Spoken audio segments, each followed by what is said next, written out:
Hey there, StarCraft fans! It's falconpaladin coming at ya with yet another edition of StarCraft 2. It's going to be Maru and Reynor in a TVZ from the Esports World Cup. On ley lines, bottom left it is Reynor, top right it is Maru.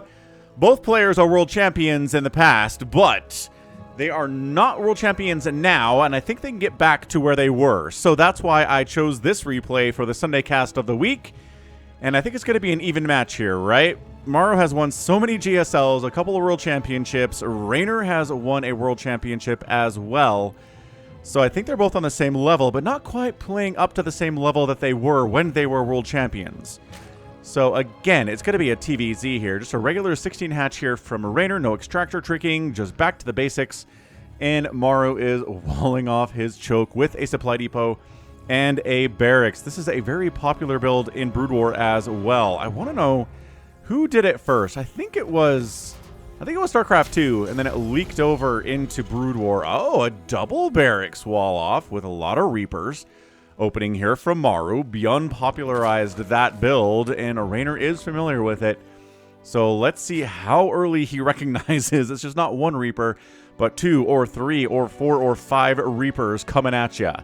So no drone scouting, because Zerg do not drone scout ever at this high level unless they are checking for proxies, and they are super duper ultra worried about it. Because look, there's an Overlord here and an Overlord here that can provide a lot of excellent coverage to check for proxies. But again, if you use a drone, that means you are super paranoid about a proxy of some kind. Against Maru, I couldn't blame ya. So look, it's going to be a Reaper. Hey, it's going to be another Reaper. Hey, look how that lines up. Here from Maru. So you do delay the second base when you do this build, but that is worth it because, again, the shock and surprise on your Zerg opponent's face when he sees that it is not one Reaper, but many. So, Reaper moving out at the same time that a single Reaper would move out without any friends. But hey, friends are on the way this game. Here from Maru. I like it. I like it so much. 2 Reapers on the way. And, oh, yes, going straight towards the third base and delaying it. Maru. You know how I feel about delaying third bases as Terran. I don't know why more Terran players don't do this, but Maru's doing it today. So Slowlings coming out saying, And now the moment is when you know there are more than one Reaper, 2 Reapers, and how many Reapers are there going to be? 3. Looks like it's going to be 3. No more Reapers in the production tab here. And let's see if we can get a drone kill. Juking with that drone with 1 hit point and got away safely. Third hatch up this way because, again, this was a delayed hatch. And I don't think 3 Reapers can kill a morphing in hatchery, but again, just taking off HP to make it easier to snipe later in the game. Can we kill it? 250, 240, 230. Oh my gosh, you can. Dude, what the heck? It's 3 Reapers, I guess. No way he's going to get this. Reynor's like, no, this is fine. We'll just let you kill my 3rd. Dude. Metabolic boost doesn't even... Oh, okay. Wow.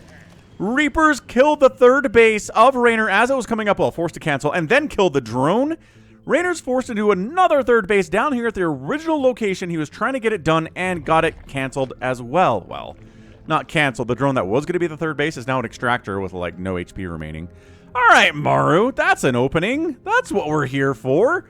Got Hellions, Marine production's been happening behind this whole thing, trying to kill any scouting overlords that might be running around out here. Got a tech lab for upgrades. Got a reactor barracks coming in. Dude, 3rd base by Reynor's not done yet at 4 minutes. At 4 minutes. This is way too late. This is a crushingly good opening from Maru. Can Reynor come back and win this game? That's the question. That's the question of the day. I'd like to find out myself. That's why I'm here casting it with ya. So, 3 Reapers and a couple Hellions is not that much different from like 1 Reaper and a Hellion. When it comes down to Queen defense, Queens can handle all that, no problem. Obviously, there are more KD8 charges if there are more Reapers, but other than that, I don't really worry about it too much. The Queens can handle all of this stuff. Are they hunting down this one Zergling that just got barbecued? Yes, I guess they were. I suppose they were. +1/+1 coming in from Maru on the double engineering bay. We've got ourselves Stim researching because, of course, there is. Creep spread in as much as you can. Try to keep these tumors alive. But the queens also have to go back and try to deal with this whole thing happening. Ah, tumor died. These ones get down, though. Every inch of creep spread is so important for the early game, mid game, and late game for Zerg, and that's why Maru's out here trying to snipe as many creep tumors as he can. Ling pokes in, sees the flying in orbital, says, okay, so it is a third base. It's not a crazy 2-base timing where there's going to be like 20 Marines and 2 tanks that show up to reinforce these Hellions and these Reapers. Nope, that's not happening at all. Maybe a 4th base coming in from Reynor now. Probably should be doing that, considering his worker count and the lair timing we're seeing now. Not going to go for some crazy 2.5 base all-in Roach Ravager shenaniganry. Just using queens to stay alive. Nice creep tumor sniping. Ooh, every tumor on this left side gets murdered. So he replaces one of them. And got a scan available again. Some really juicy tumors here, too. These guys have not been popped out and extended yet because he's really worried about defending them. This one going here. No, actually kind of going more to the right side than north here. Intriguingly enough. Baneling Nest is on the way. We got a Carapace upgrade coming in for the Zerg 2. Really important to have that Carapace upgrade against Marines especially. They hit fast and they hit a little lightly. And so anything that does that, armor upgrades are going to be awesome. Not good against Liberators, really good against Marines. We got Hellions, we got Reapers, we got Marines.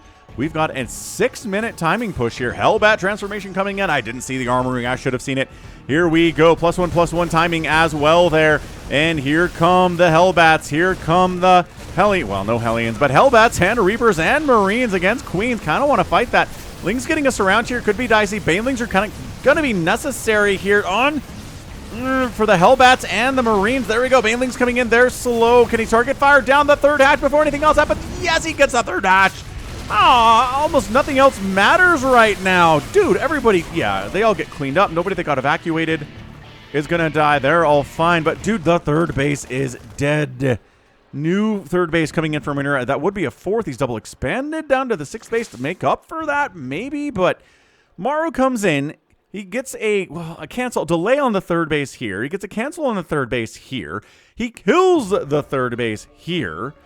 And then there's a new base down here from Reynor, which is nice, but Maru's on 3 bases. Maru's casually on 57 workers. The income is favoring him at the moment, based on the death of that base and the drones that died. I mean, it's been 5. It's not been a huge drone massacre, but, you know, it snowballs from this stage of the game. We got more barracks coming in.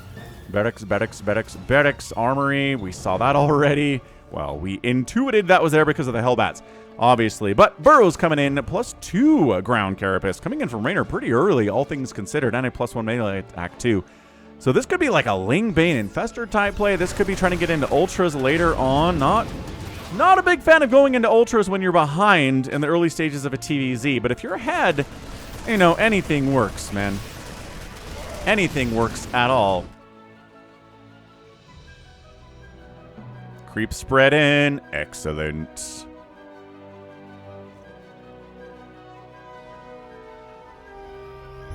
+2/+2 finishing up fairly soon here from Maru. Tanks being added in. More and more tanks can be good. If you get a tank shot on a big group of Banelings, it's very satisfying as a Terran player. Got ourselves another hatchery coming in from Reynor, a macro hatch inside the main, which indicates that he does want to go for a lot of Lings here. Macro hatches in StarCraft 2 are indicative of Lings. You really don't need a macro hatch for anything else, not for hiders, not for roaches. Obviously not for lurkers, not for, you know, mutalisks. It's Lings that are larva expensive and cheap money-wise. No blue flame, intriguingly enough, for these Hellbats, but is this an engagement? Raynor's like, oh, I don't know. Yeah, the tanks siege up.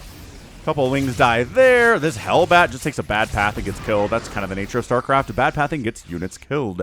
3-3's on the way for Maru. His 2-2 is done. He's feeling extremely ready to go. He just abandons the base. Dude, this is Maru playing better than I've seen him play in a while. He is taking it to Reynor here in a way that I haven't seen Reynor kind of get embarrassed in a TVZ in a while. Not that Raynor's dead at this point. He's got 165 supply. He's still expanded down this way. He's taken this base now to replace the left side base that is dead. It got canceled once and killed once. Not taking this base because, well, there's tanks on the field and it's really hard to hold it against those tanks. But look at this. Look at this whole play. This is Marines. This is tanks. This is charging in. It's getting another cancel on a base at the 6 o'clock. Well, whatever this is. Middle of the base o'clock. Middle of the map o'clock. Baneling's getting some connections there, but it is a 118 and 94 armor supply in favor of Maru. The upgrades are helping. Baneling connections are good, but not great. in this position. And, oh, counterattack the other side. A lot of SCVs are dying. The third base is probably going to be lifted off here, holding the front door against these Lings. Third base going to be lifted. The third base of Reynor dies again. The 6 o'clock base of Reynor is going to die here too. And yes, the thing is, you can lift off your bases if you're Terran. It's really nice in situations like this. SCVs are dying at an alarming rate. Not a lot of drones have died, but the bases dying is basically drones dying for the Zerg player, if not worse. Dude, 111 is 68 army supply. Some incredible Baneling connections could be huge here. I mean, a fungal would be nice, but I don't think we even have an infestation pit from Reynor right now. This is such a tough position for Reynor to try to deal this. He's trying to pick off reinforcements coming across the map, but he only has the +2 Carapace upgrade. He doesn't have Adrenal. He doesn't have a Hive, not even close to that. No infestation pit, again, is a big problem for him right now. He's trying to make Lings work on the other side of the map as much as Zergly possible. He does get inside the natural base. The front door is wide open. New Maru, did you screw this up? I think he's bringing back enough to deal with it. Some more SCVs are going to die. It's only 42 workers for Maru, but his army value is fantastic. Another Queen gets murked. The tank positioning covering these Marines. Tale as old as time. Song as old as rhyme. Tanks covering Marine positions, dude. And then he brings everybody back in. The economy for Maru is bad, but Reynor's army value is abysmal. There's a pittance here. He doesn't have I don't think he has enough to hold against this. Can he do it? He is still kind of mining in positions which are good. He's got production out there too. Can he clean this up? He does. Okay, not actually the best. Not the best Marine micro there from Maru, but dude, reinforcements continuing to flood across the map here. Maru's got mules. Who needs workers when you have mules? He says, these Lings rallied out. He's like trying to make more Banelings here. This is just, if Reynor can pull back here, I'm impressed, but he can't. GG, he finally taps out. Recognizing the presence of the Terran inside of his main base means he's probably the very deadest of nerds. And he was. And he was. And he is the deadest of nerds. So that was... Oh, amazing. Great, great stuff there from Maru. It all came down to these early moves, right? Getting a delay on this third base. Getting a cancel on the third hatchery with 3 Reapers. That's all you need is 3 Reapers. These aren't even Wings of Liberty Reapers that do bonus damage to buildings. These are 2025 Reapers that are supposed to suck against buildings, but they can actually kill a hatchery that's morphing in. I wonder if Reynor didn't know that was possible. I wonder if he was like, Reynor, Reapers picking away at my hatch is not enough to kill me. What are you talking about, man? What are you even on about here, Maru? And no, that absolutely was. Absolutely was. So that gets killed. Everything's delayed in the meantime. This hatch dies. He killed 5 hatcheries and canceled 2 more in 11 minutes. That is how well Maru played here today. What do I say? Killing or canceling 10 hatcheries gets you a win against a Zerg. If you can kill 7, kill or cancel 7 in 11 minutes, that's also a win, without a doubt. But yeah, man, look at him. He's got 3 upgrades. He doesn't even have spellcasters. There's no ravens. There's no ghosts running around. He's just like, nah. We can do this. We can do whatever we want here. The Lings had the upgrades, but not enough. Unfortunately, the micro for Maru wasn't even like peak. He didn't pick up his Marines when he needed to a couple of times and took some Baneling hits, and it didn't even matter. His macro was through the roof. But yeah, income favoring Reynor immensely, but if all you can make are Lings and Banelings against Marines, Medevacs, and tanks, it's gonna be tough. You can get, if you have a lot of Marines and Banelings, you get a surround, right? A full 360 surround, you can crush this kind of a thing. He didn't have enough units to do that.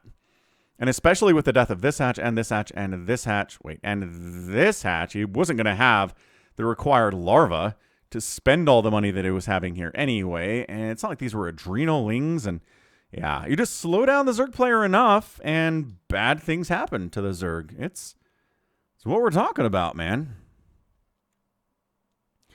All right. Well, that was a great game by Maru for your Sunday. Hope you enjoyed it. I thought it was an incredible play by Maru. Nice throwback game for Maru from 2025. That's what we're like to see here, is that kind of stuff. I actually posted a short last week to a Dark versus Maru game that I posted back in 2021. Maru was absolutely terrifying, and this reminded me of that. It reminded me of that game that I cast back then. So, you know, still around, still here, still able to pull games like this out of a hat every once in a while. And gets the victory. All right, so that is going to be it for me. This has been Falcon Paladin coming at you with yet another edition of StarCraft 2 Legacy of the Void. Go ahead, hit that like button, hit that subscribe if you like what you saw and what you heard today. You can also catch me on Twitter, Facebook, Patreon, Twitch, Instagram, TikTok, and where else? Blue Sky, all at /Falcon Paladin. StarCraft 2 content out there as well. I'm on Reddit too at reddit.com/r/Falcon Paladin.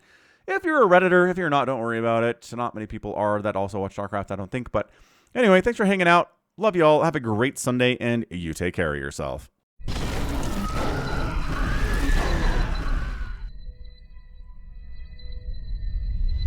Hey there, StarCraft fans. It's Falcon Paladin coming at ya with yet another edition of StarCraft 2 Legacy of the Void.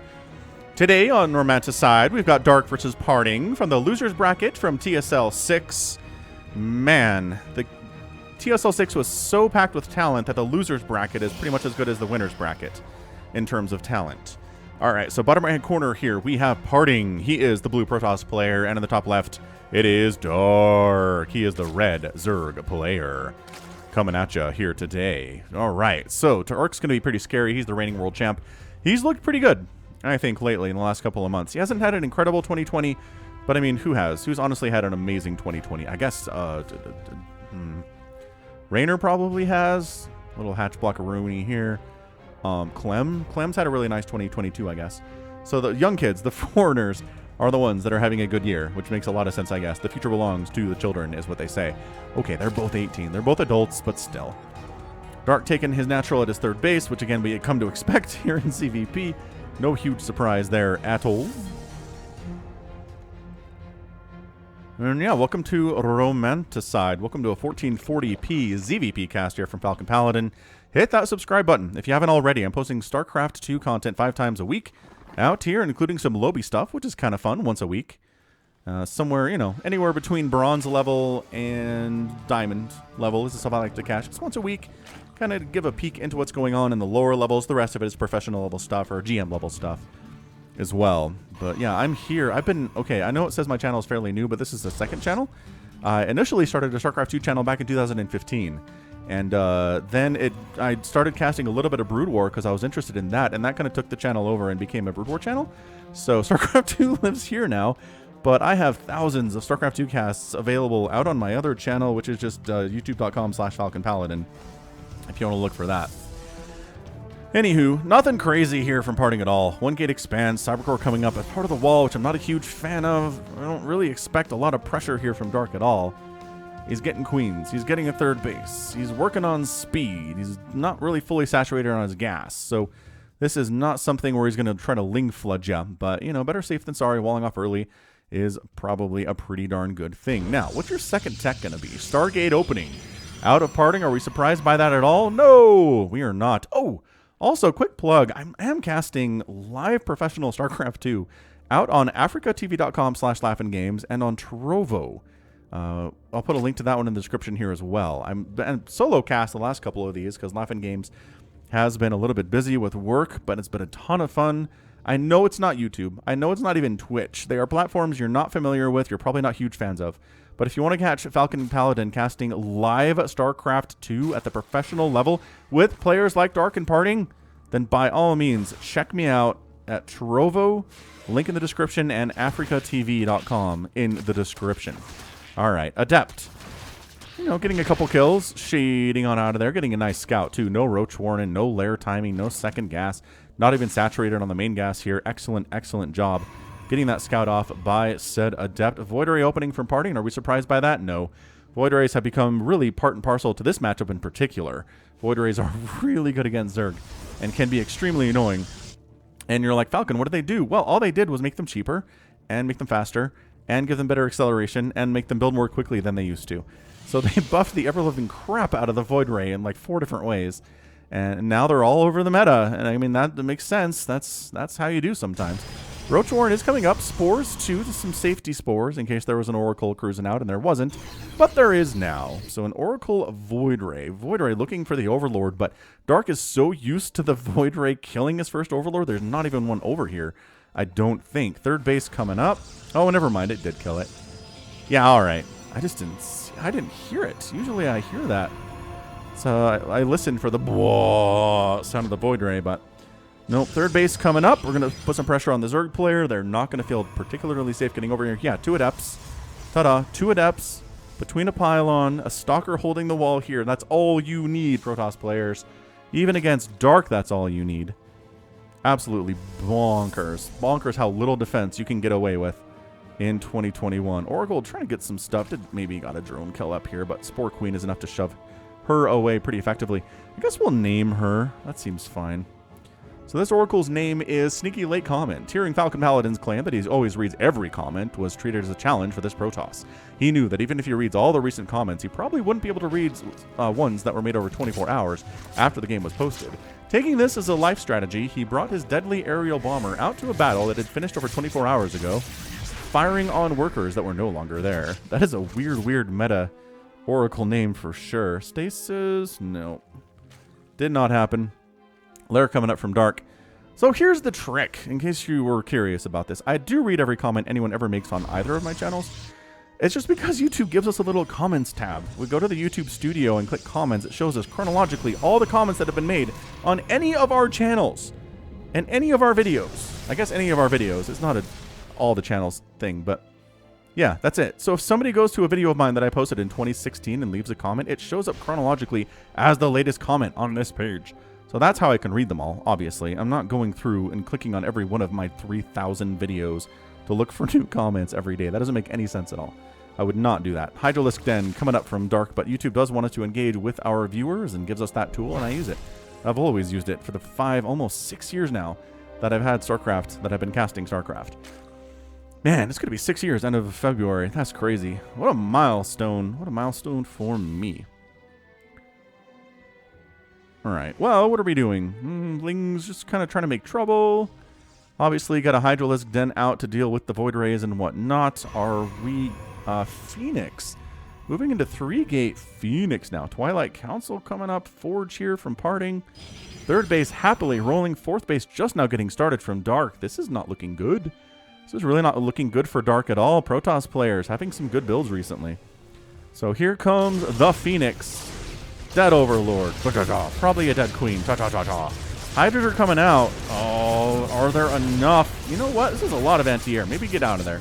Hydras are popping at just the right time. Void Rays, maybe trying to prismatic alignment down this base before the Hydras and Queens show up. Look at them just swinging around the left side. They're like, haha. Oh, transfuse. Queen down. Another Queen down. No, transfuse, keeping that one alive here too. Dark's doing some good stuff.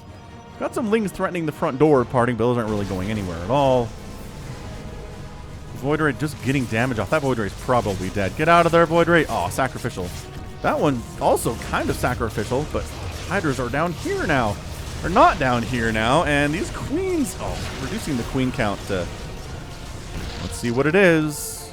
0 is a good thing to do if you're a Protoss player. Yes, reduce that Queen count to 0. That'll shut those dirty bugs down. Injects, not possible. There are 3 Queens in production, but they're not here yet.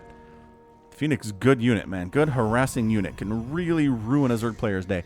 Cannot win the game for them. You still need something to kill their buildings, and that's what, you know, Zealots are here.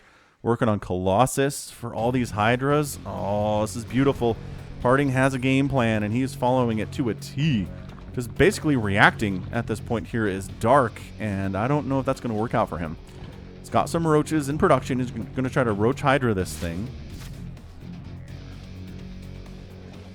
Roach speed on the way, working on +2 missile attack, which is fantastic. But again, Colossus pretty fantastic against Roach Hydra. That splash damage and the sheer range that they have available to them is a beautiful, beautiful thing to behold. Watch out! Good reaction time there from Parting, getting on out of there. Income is technically favoring Dark and actually swinging pretty significantly up into his side now. Although a couple Overlords dying is never good. Are these Phoenix? Oh, they might be trapped. They might be trapped. They might need a recall. Oh, gosh. They're not doing it. All right. All right. Dark needed that. Dark needed several Phoenix to die there, and they did. Parting's getting a 4th base at 8 minutes. Okay, technically 9-ish minutes, but still. Warp Prism on the way for the Protoss. Extended Thermal Lance finishing up right now. It is 185 to 141. It's a big Roach Hydra army for Dark. He doesn't have as many workers as the Protoss player does, but his army is like twice as big. Roach Hydra is definitely that thing. Like, Roach Hydra is pretty powerful, takes up a lot of supply, and you can max out on Roach Hydra pretty quickly. The problem is it doesn't trade exceptionally well against multiple Colossus. Storm would be pretty good here too, but it seems the flash so far for parting is going to be Dem Colossus.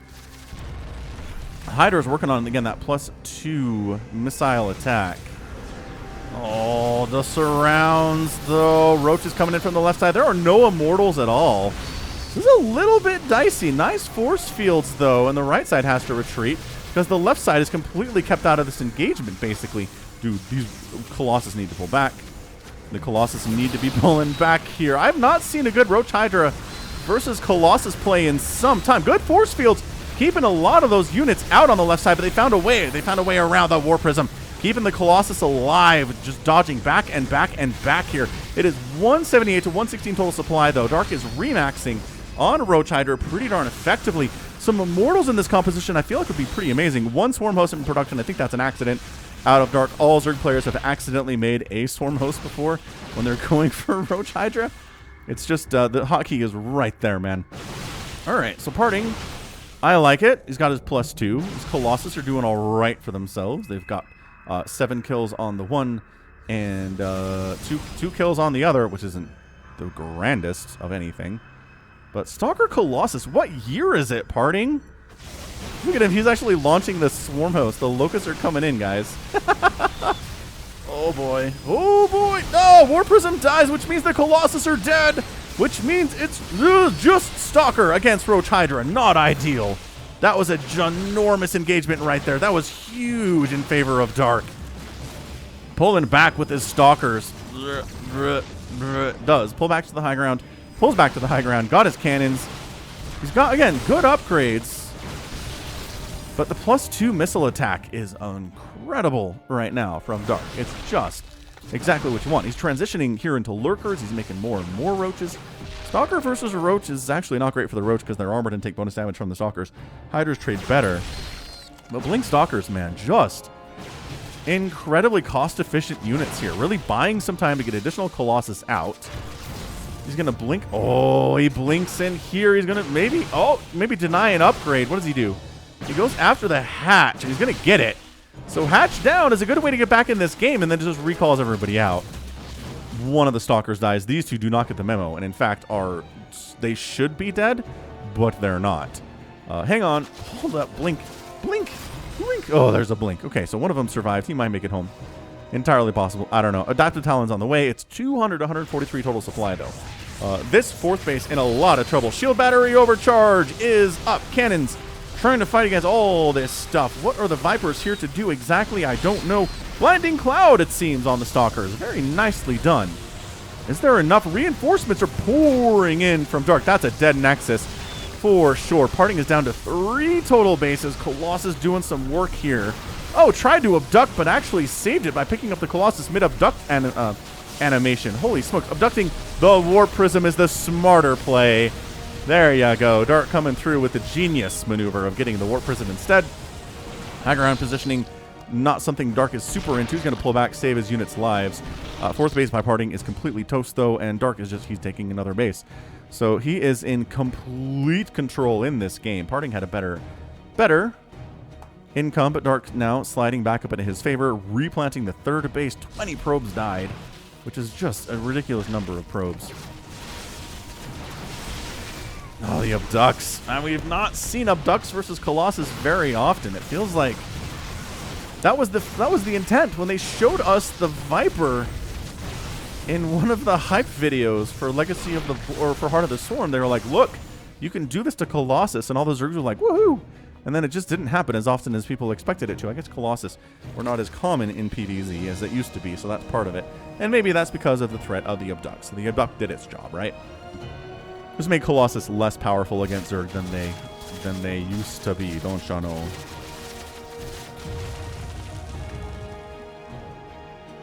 Yeah, this does not seem like a great game for parting. This almost feels like a crushing blow. 195 to 111 total supply. Stalker Colossus down the left side, but Dark's just going for your front door, man. There is exactly 2 cannons. There are 2 cannons here to save you from death. I don't know. Okay, so he recalls. He recalls back. He needs Storm. He needs Immortals. Like, Stalker Colossus is just not a good strategy. Nor has it really been for some time. 2 Colossus back here just burning. Doing a pretty good job, honestly. Stalker standing in, buffering a little bit. Lurkers in the mix. The Lurkers are the bigger problem here. Actually, Dark needs to pull back. He still has Lurkers busting through the front door of Parting. Eventually. Slowly. Like 4 of them can attack here. If not all of them. Not all 6 or 7. And look, there you go. So Lurkers down. Bunch of Roaches down here too. Hydras getting burned alive by the Colossus, which have done their jobs here. 12 kills and 14 kills on those guys. Alright. So Parting survives. He's only down 50 supply. These Lings, going after long distance mining probes though is so brutal. It is such a brutal thing. Ling's trying to take down a cannon that is being shield battery healed, and they don't have adrenal glands. So that's not going to happen for them. They don't have any upgrades either. They have 2 armor, but no attack upgrades. Parting, I don't know, man. I really don't see Parting winning this game, but it's been a pretty exciting one nevertheless.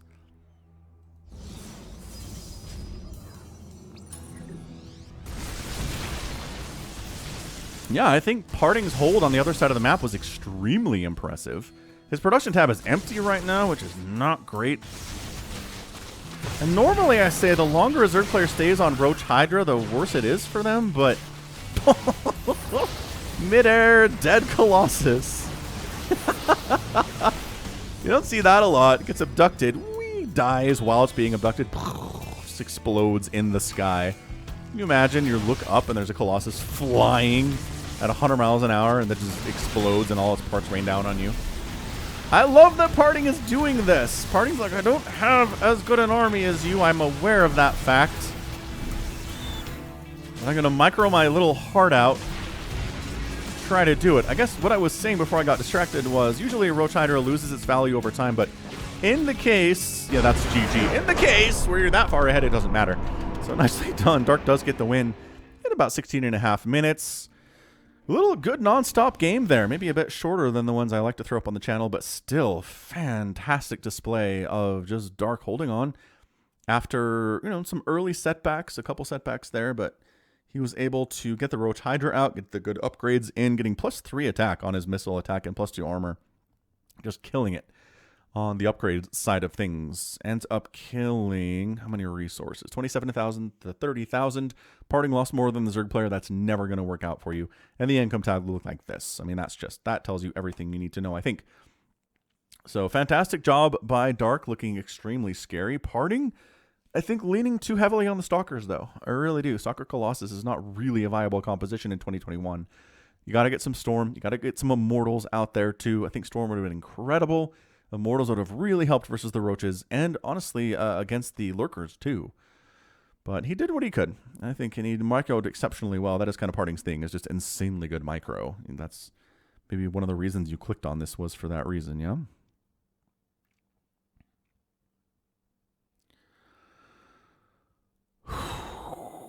Hoorah. All right. So that right there is going to be it from me. This has been Falcon Paladin coming at ya with yet another edition of StarCraft 2 Legacy of the Void. Go ahead, hit that like button. Hit that subscribe if you like what you saw and what you heard today. You can also catch me on Twitter, Facebook, Patreon, and Twitch, all at /FalconPaladin. And until next time, as always, thank you so much for watching, and you take care of yourself.